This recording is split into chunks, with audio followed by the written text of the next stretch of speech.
cuentos maravillosos, los cuentos de hadas que corresponden a cada planeta. La semana pasada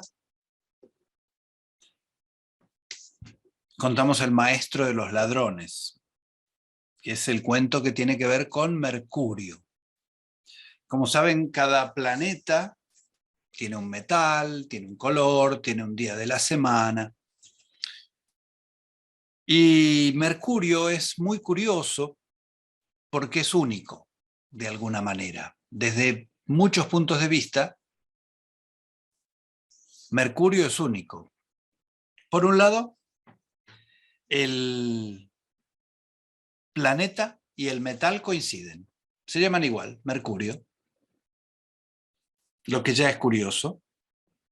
En otros tenemos procesos distintos, ¿no? Tenemos el de Saturno, que es el plomo, el de Júpiter, que es el estaño, que lo veremos luego, el Sol, que es el oro, la Luna, que es la plata, pero Mercurio es Mercurio. Y también el dios se llama Mercurio para los griegos. Bueno, Hermes para los griegos, Mercurio para los romanos. Pero como proceso de metal, el metal Mercurio es único, porque es el único que mantiene lo que todos los metales tenían en un principio, en la noche de los tiempos, que eran líquidos. Al cabo de los eones y de los millones de años, los planetas se fueron solidificando. Menos Mercurio. Mercurio mantiene esta misma cualidad de que es el único metal que se manifiesta en estado líquido, fluido en realidad, no es líquido, es fluido. Y tiene dos cualidades muy particulares, Mercurio, que es la disolución y la unión. El mercurio está todo junto, pero sin embargo, si tiene algún escollo, algún inconveniente en su camino, se puede separar. Se puede separar en infinidad de trocitos distintos, sin perder nada de su esencia. Y de la misma manera se puede volver a juntar. Cuando una gota de mercurio choca contra otra gota de mercurio, ¡pum!, se juntan y quedan en una unidad automática. Y esto de disolución, de separación y de unión. Además, el mercurio tiene otra capacidad, otra cualidad respecto a los otros metales. Hay metales que dentro del mercurio se diluyen. Y hay metales que se unen al mercurio, por ejemplo. Y una de las cualidades de mercurio como proceso es el buen humor. Y el buen humor es algo que se manifiesta a lo largo de todo este cuento del maestro de los ladrones. Todo se hace con humor. El humor es lo que lleva adelante todo.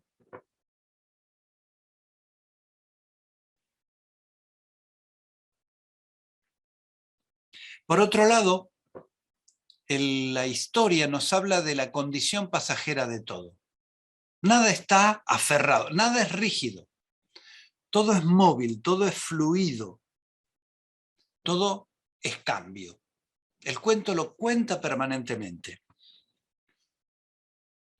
Y el protagonista del cuento, aunque el título diga otra cosa, no es el maestro de los ladrones.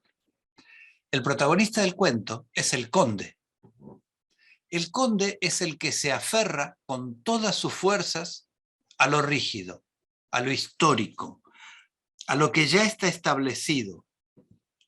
Quiere que todo permanezca igual. El conde, a lo largo de toda la historia, no aprende nada de todo lo que tiene el maestro de los ladrones para enseñarle. Porque el proceso de mercurio, todo es movimiento.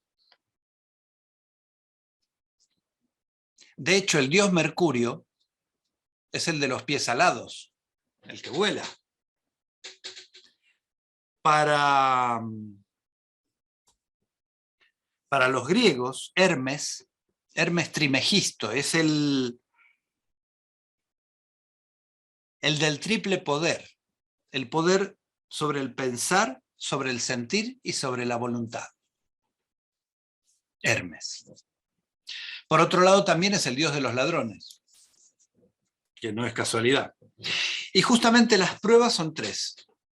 Las pruebas que el conde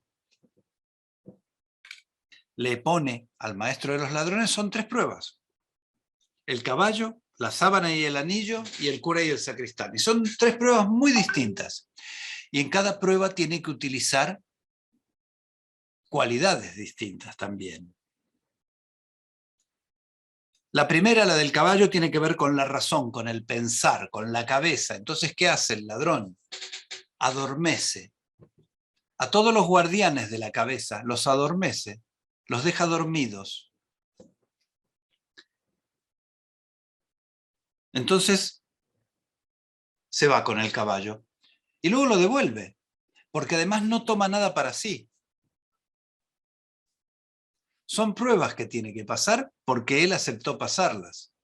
Y además porque con esas pruebas intenta enseñarle algo al conde. Enseñarle todo esto del movimiento, de la fluidez y del cambio, que el conde no está dispuesto a aceptar. La segunda prueba, que es la sábana y el anillo, tiene que ver con el sistema rítmico. Y para la primera utiliza el adormecimiento de los sentidos. Para esta segunda utiliza el engaño.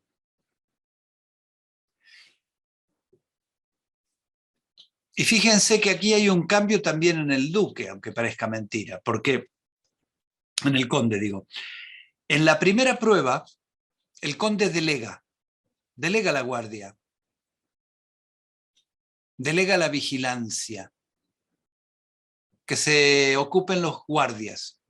Pone guardias en la puerta de la caballeriza y pone guardias al lado del caballo. Pero él está en su cama durmiendo. Ha delegado.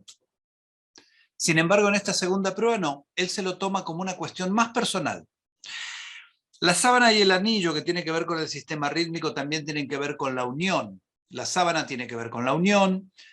El anillo, por más que es de oro, es un oro trabajado y es un oro circular, lo que también puede significar este ensimismamiento, este encerramiento en uno mismo, que puede tender al egoísmo, el anillo. Y para lograr esto, por más que el conde, justamente, el conde se lo toma tan a pecho que cae en la trampa, porque cree matar al ladrón y se va a enterrarlo. Y deja de cuidar personalmente, por este afán de cuidar, deja de cuidar lo que tiene que proteger. Y ahora viene el segundo engaño. El primer engaño fue que el maestro de los ladrones asomó al cadáver como si fuera el verdadero ladrón. El segundo engaño es cuando se hace pasar por el conde. Imita la voz del conde diciendo a la mujer que le dé la sábana para envolver el cadáver y que le dé el anillo para que el muerto no se vaya sin nada porque había sido su ahijado. Interesante. Y luego viene la tercera prueba, la del cura y el sacristán, que se podría decir que es una prueba mucho más externa, que no le toca directamente al conde, porque las otras dos eran propiedades del conde. Lo tocaban directamente, esta no. Esta es una prueba que tiene que ver con el sistema metabólico-motor. Y el sistema metabólico-motor es lo que tiene que ver con lo espiritual, especialmente con la redención. Y aquí el maestro de los ladrones también utiliza un poco el engaño, pero donde está puesto el acento es en la avidez. En esta avidez del crecimiento espiritual sin tomarse el trabajo, sin tomar el tiempo que lleva el camino. El cura y el sacristán ven la oportunidad cuando se les plantea el fin del mundo y el maestro está disfrazado de San Pedro, ven la oportunidad de llegar al paraíso rápidamente, inmediatamente. Por eso caen en la trampa de meterse en la bolsa. Porque quieren llegar al paraíso por un atajo, no tomarse el trabajo que el crecimiento espiritual y el crecimiento personal y el desarrollo espiritual necesitan. Entonces, el maestro de los ladrones se vale de la avidez espiritual de estos dos para llevar a cabo su cometido. Como decíamos antes, el ladrón, lo importante de todo esto es que el maestro de los ladrones ya se lo había dicho a su padre, que él no le roba a los que necesitan. Él roba solo a los ricos, a los que les sobra. Solo roba a los que les sobra. Y además les da a los que necesitan. Una especie de Robin Hood. Él no toma nada para sí, solo para demostrar que nada es indisoluble. Por eso lo hace con el conde. Por eso por eso va a la casa del conde diciendo que es un ladrón.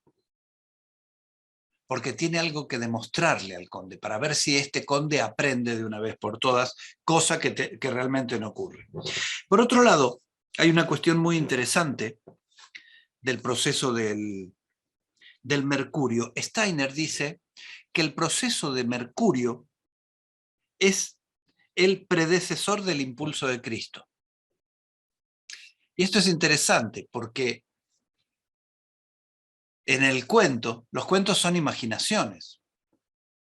Y los cuentos utilizan el lenguaje simbólico de los sueños y de los textos sagrados. Cualquier cuento de hadas está escrito igual que la Biblia y viceversa. La Biblia, el Talmud, la Kabbalah, están escritos con lenguaje imaginativo. Por eso no pueden ser explicados por la razón, por el neocórtex.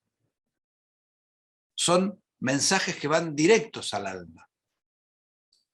Entonces, este cuento del maestro de los ladrones tiene mucho que ver con el proceso de Cristo que vendría luego. Que bueno, para cuando el cuento fue contado, ya había pasado todo lo de Cristo. Pero el proceso de Mercurio, del antiguo Mercurio, es predecesor del impulso de Cristo. Y no casualmente, al maestro de los ladrones se lo llama maestro 9 veces a lo largo de todo el cuento, de este cuento que ha quedado fijado en la recopilación de Grimm. Entonces, esta gran imaginación es la que queda como flotando en el ambiente, ¿no? Uno podría pensar a primera vista, ¿qué clase de cuento es este? ¿Dónde está la enseñanza de este cuento? En donde el héroe es un ladrón que además se va de rositas, como dicen aquí en España, que no recibe castigo. Pues no. El ladrón no es tan ladrón de alguna manera, porque con todo lo que se hace lo devuelve en el cuento. Y por otro lado, el verdadero protagonista del cuento no es el maestro de los ladrones, sino es este conde que está imposibilitado de aceptar el cambio, de aceptar el movimiento y de aceptar esta fluidez que ofrece el proceso de Mercurio. Para posteriores análisis, pueden seguir cada una de ustedes repensando el cuento, asociándolo con los cuentos anteriores, con las explicaciones anteriores, ¿no? Que es la mejor manera de poder entrar de alguna manera en lo que el cuento o la historia nos quiere decir, si es que realmente queremos traerla a la esfera del pensamiento. Otra elección es dejarla en la esfera del alma, en el mundo subcortical, por decirlo de alguna manera más científica.